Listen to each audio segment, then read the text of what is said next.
नमस्कार दोस्तों, आप सभी का मेरे चैनल पे स्वागत है।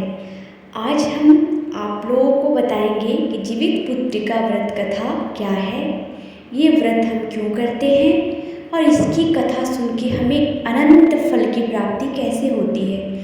और इस व्रत को करके जो कथा सुनता है उसका पुत्र दीर्घायु, चिरंजीवी, आयुष्मान, निरोग और स्वस्थ, आजीवन स्वस्थ रहता है। शुरू करते हैं जीवित पुत्रिका व्रत कथा, जिसको हम जितिया व्रत कथा भी कहते हैं। एक समय की बात है, किसी वन में एक चील तथा सियारिन रहती थी। दोनों में घनिष्ठ मित्रता थी। चील तथा सियारिन दोनों हर काम को मिल बांट के करते थे और प्रेम भाव से एक साथ रहते थे। एक बार कुछ महिलाएं जंगल में आई और वह किसी जीवित पुत्र का व्रत के बारे में बात कर रही थी आपस में। यह सब देख चील के मन में जिज्ञासा जग गई। वो महिलाओं के पास गई और व्रत के बारे में पूछने लगी। महिलाओं ने जितिया व्रत के बारे में चील को विस्तार से बताया। चील तुरंत सियारनी के पास गई और जितिया व्रत के बारे में बताया। व्रत के बारे में बताने के बाद चील और सियारनी ने इस व्रत को करने का निर्णय लिया। चील तथा सियारनी ने जितिया माता का व्रत का संकल्प लिया और शाम को विधि विधान के साथ पूजा किया। पूजा के बाद चील और सियारनी को भूख लगने लगी। सियारनी अपनी भूख बर्दाश्त न कर सकी और जंगल जाके शिकार करने लगी। सियारनी जब मांस खा रही थी तब चील ने उसे देख लिया और व्रत तोड़ने के लिए सियारनी को बहुत डांटा।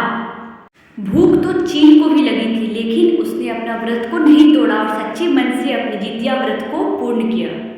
अगले जन्म में चील और सियारनी का जन्म बहन के रूप में एक प्रतापी राजा के घर में हुआ। सियारनी का विवाह एक राजकुमार से और चील का विवाह राजमंत्री के पुत्र के साथ संपन्न हुआ। कुछ समय बीता तो सियारनी ने एक पुत्र को जन्म दिया और उसकी बहन चील ने भी एक पुत्र को जन्म दिया। कुछ दिनों के बाद सियारनी के पुत्र की मृत्यु हो गई। चील ने पुत्र को जन्म दिया था, वो जीवित और स्वस्थ था। यह देख सियारनी को अपनी बहन चील से ईर्ष्या होने लगी और सियारनी ने अपनी बहन के पुत्र और पति को जान से मारने की कोशिश की, तो उसके पति और पुत्र दोनों ही बच गए।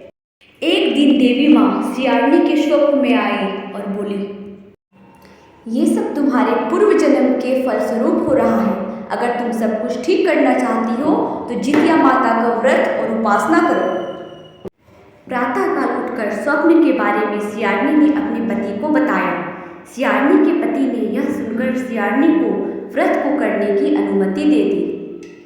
सियारनी के पति ने उसकी बहन चील से माफ़ी मांगने के बारे में बोला।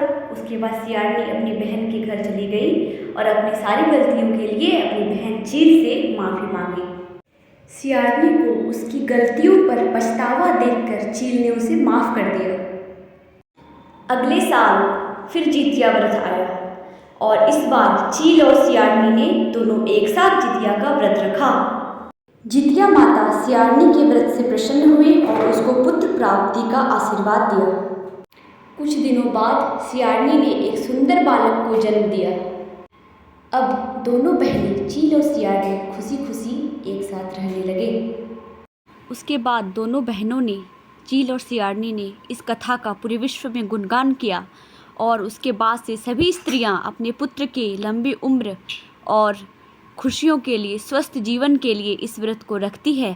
जो इस कथा को सुनता है उसका पुत्र स्वस्थ और दीर्घायु रहता है। जो भी जीवित पुत्र का व्रत को करके कथा को सुनता है उसकी सभी इच्छाएं पूर्ण होती है।